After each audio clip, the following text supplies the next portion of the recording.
নমস্কার বন্ধুরা, আমি মিঠুস ফুড স্টেটে সবাইকে স্বাগত। আজকে আমি তোমাদের একটু মিষ্টি দই বানানো দেখাবো।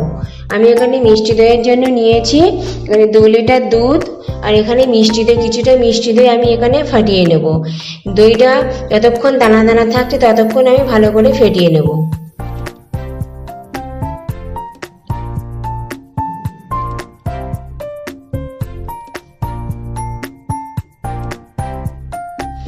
দইটা ফাটানো হয়ে গেছে। এবার আমি ওভেনের উপরে একটা কড়া বসিয়েছি।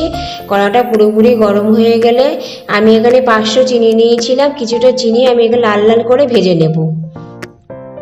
চিনিটা লাল লাল করে ভেজে নিলে দইটা ভালো কালার আসে।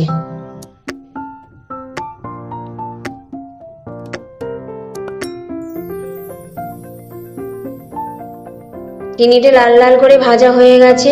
এবার আমি দুধটা ওর মধ্যে ঢেলে দেবো।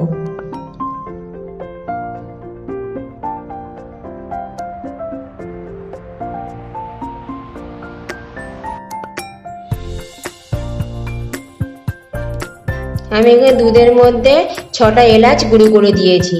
এলাচটা দিলে কি দইয়ের ভালো সেন্ট হয়, খেতেও ভালো লাগে। দুধটা আমি অন্তত 15 থেকে 20 মিনিট জাল দিয়ে নেব। এবার আমি বাকি চিনিগুলো ওর মধ্যে দিয়ে দিলাম। দুধটা সমানে নেড়ে যেতে হবে, কারণ দুধে সর পড়ে গেলে হবে না।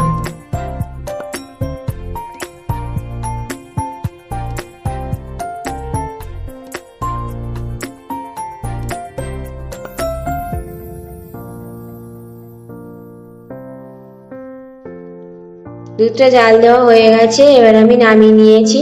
দুধটা পুরোপুরি ঠান্ডা করে নিতে হবে। আমি দেখবো, এবার আঙুল দিয়ে দেখবো যে আমার হাতে সহ্য হচ্ছে কিনা। তখন আমি দইটা ওর মধ্যে দিয়ে দেবো।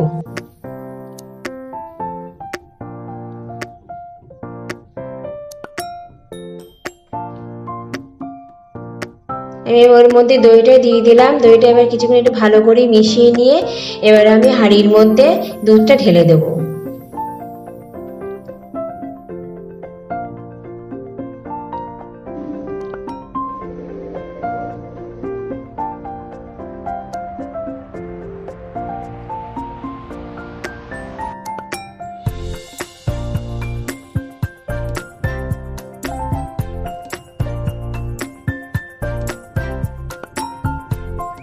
আমি দুধটা 10 ঘন্টার জন্য ঢাকা দিয়ে রাখবো।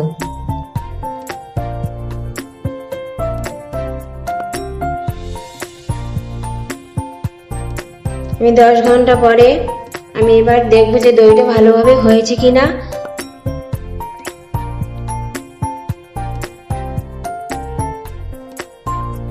দেখো বন্ধুরা, দইটা কত সুন্দর হয়েছে, একদম বসে গেছে।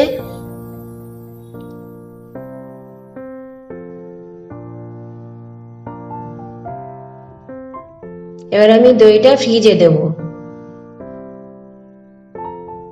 দইটা পুরোপুরি ঠান্ডা হয়ে গেলে আমি বার করে নেব।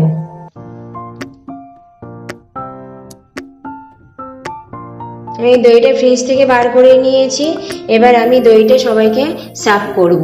আমার দই বানানোটা রেডি। বন্ধুরা, দই বানানোটা কেমন লাগলো? যদি ভালো লাগে একটি লাইক, সাবস্ক্রাইব, কমেন্ট করে দেবে।